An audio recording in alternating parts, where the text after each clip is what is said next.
La liberté religieuse, une liberté essentielle. Roman Ball.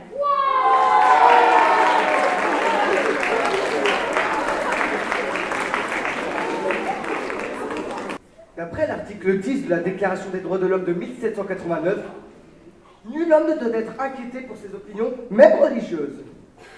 C'est un joli discours, mais est-ce que les Français respectent vraiment cette loi fondamentale? Nous n'avons qu'à prendre le nombre d'actes antisémites en France en 2024. 1570. 1570 actes antisémites. Vous vous rendez compte? Nous sommes dans le pays de la culture, de la tolérance et de la liberté. Alors quand j'entends cela, je ne peux qu'être indigné. C'est pourquoi j'ai choisi de défendre la liberté de religion. Les êtres humains ont toujours eu le réflexe de juger leurs semblables pour de petits détails.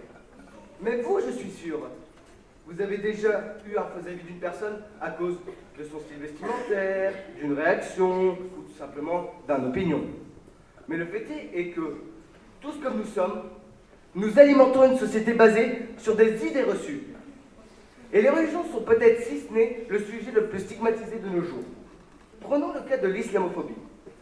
En effet, en 2024, dans l'Union européenne, la moitié des musulmans se disent victimes d'islamophobie.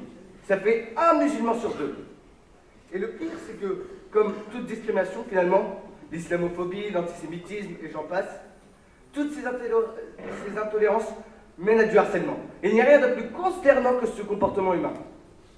Imaginez, on vous frappe, on vous insulte, et on se moque de vous. Et petit à petit, vous vous mettez à penser que c'est peut-être moi le problème, que je devrais changer mes croyances, que finalement, les autres ont peut-être raison. Ils vous ont volé l'une des libertés les plus fondamentales, celle de la pensée. On dit que l'être humain fait preuve d'une grande capacité d'empathie, mais quand j'entends cela, je ne peux pas y croire.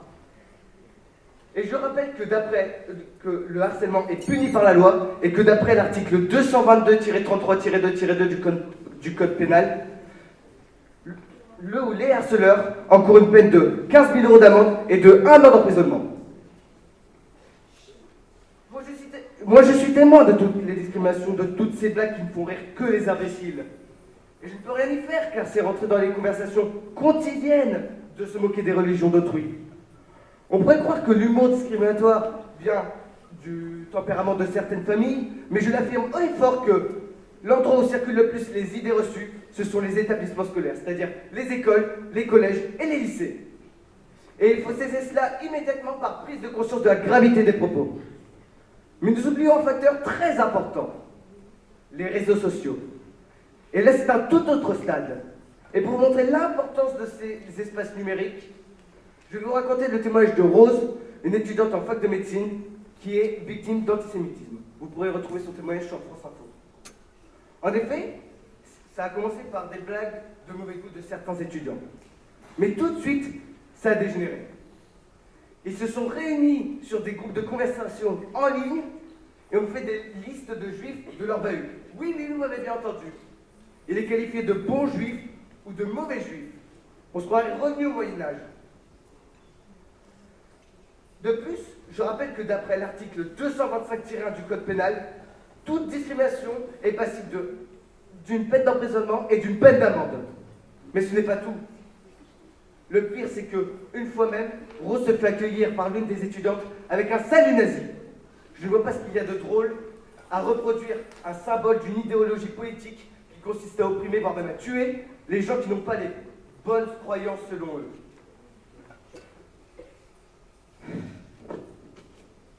Même si j'ai réussi à vous convaincre, même si j'ai réussi à vous persuader, maintenant, c'est à vous d'agir. C'est à vous de stopper les méfaits de certains élèves.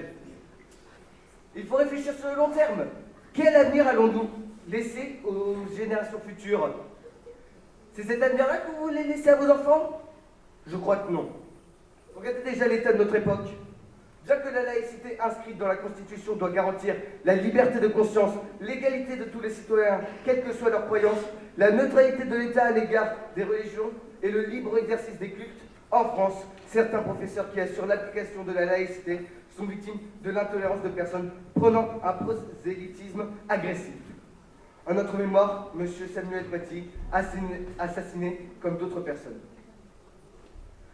Pour conclure, je finirai par cette phrase prononcée par Gandhi. Les religions sont comme des routes différentes, convergeant vers un seul et même point. Qu'importe que nous empruntions des voies différentes, pourvu que nous arrivions au même but. Merci de m'avoir écouté.